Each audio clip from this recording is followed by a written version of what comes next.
अल्लाह ताला उन्ना पोरो गैबू बम सट्टा जिना इतनी महंगाई की थी असाने बच्चे रोटी नहीं खाई सकने चला आटा कैसे खान में इन्होंने भेजा गर्क भाई। अस्सलाम वालेकुम नाजरीन, आप देख रहे हैं मीर टीवी में हूँ आपका मेज़बान नैयर मीर। बात करते हैं पाकिस्तान में गुज़श्ता रोज़ बहुत ही अफसोसनाक वाक़या जो मस्जिद में पेशावर में मस्जिद में धमाका हुआ। उन तकरीबन 84 या 85 मेरे ख्याल में जानी नुकसान हुए वहाँ पे। उनका ज़िम्मेदार कौन? अगर यहाँ पे एक कानून होता तो ये कुछ हमें देखने को ना मिलता। यहाँ पे कानून बिल्कुल नहीं है तो जिसकी वजह से हमें ये कुछ देखना पड़ता है। यहाँ पर दुकानदार अपनी मनमानी करता है, डॉक्टर अपनी मनमानी करता है, जिस तरह की क्लीनर अपनी मनमानी करता है, ड्राइवर जिस तरह के मकसद उनको जी में चाहता है वो किराया लेता है, जिस तरह की फ़ीस होती है तो बराबर आए तो वो उतनी फ़ीस लेते हैं। हर कोई अपनी अपनी मनमानी करता है। यहाँ पे कानून कोई नहीं है, इसलिए पाकिस्तान में ये कुछ होता है। अगर आपको सोशल मीडिया पे गुज़श्ता रोज़ आपने भी एक वीडियो देखी होगी जो बहुत गर्दिशकारी है, ये बाबा कह रहा है, आप भी ये साथ स्क्रीन पर देख सकते हैं कि ये बाबा क्या कह रहा है। तो आप भी सुने ज़रा, 2 मिनट 3 सेकंड की वीडियो है, तो उसके बाद आगे इस पर बात करते हैं।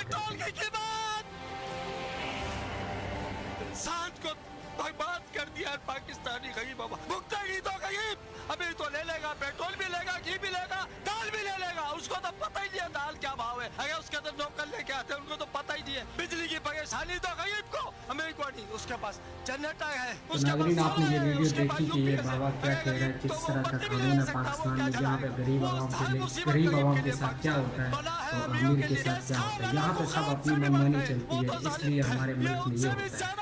अगर इसे ही हमारे हुक्मरान कहते हैं कि ये रियासत मदीना हम बनाना चाहते हैं तो इस रियासत मदीना से हमें माफ़ करें भाई, हमें ऐसी रियासत मदीना नहीं चाहिए। हमें अपना जिस तरह हमें गरीब आवाम को रहना चाहिए उस तरह का हक़ दें, गरीब आवाम को जीने का हक़ दें ताकि वो अपनी ज़िंदगी बसर कर सकें।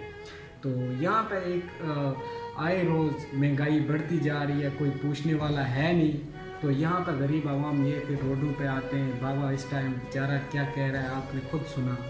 तो उम्मीद करता हूँ, अगर एक और बात आपके साथ शेयर करता हूँ, जो अगर यहाँ पे कानून होता तो अरशद शरीफ जो हमारा एक एंकर था, बहुत ही अच्छे एंकर थे, बहुत अच्छी नॉलेज भी था उनके पास, बहुत अच्छे इंसाफ पे बात करने वाले इंसान थे, तो वो केनिया में शहीद नहीं होते।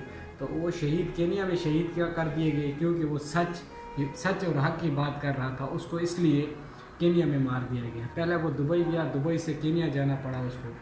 तो ये हमारे हुक्मरानों की नाअहली है, ये किसी को बोलने नहीं देते, जो यहाँ पे बोलता है उसको मार दिया जाता है। तो इसीलिए मुझे भी कुछ कमेंट्स आ रहे थे पर्सनल पे, आप इस तरह की वीडियो बनाते हैं, ये करते हैं, वो करते हैं। मैंने बोला भाई जो हक़ है, जो सच होगा वो तो मैं बोलूँगा, इससे मैं डरता नहीं हूँ। जो आपको जो मर्ज़ी है करना है, लेकिन सच जो है मैं सच बोलता रहूँगा, चाहे मेरी जान क्यों नहीं चली जाए। मेरे दादा अबू ने हमेशा मुझे ये बात कही है कि बच्चे तू सच के साथ खड़ा होना है और झूठ का कभी सहारा नहीं लेना है। जो सच होगा मैं हमेशा सच बोलता रहूँगा।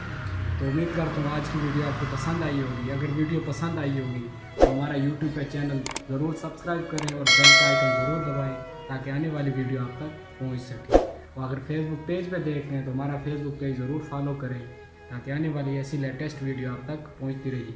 दीजिए नैयर मीर को इजाज़त। अल्लाह हाफिज़।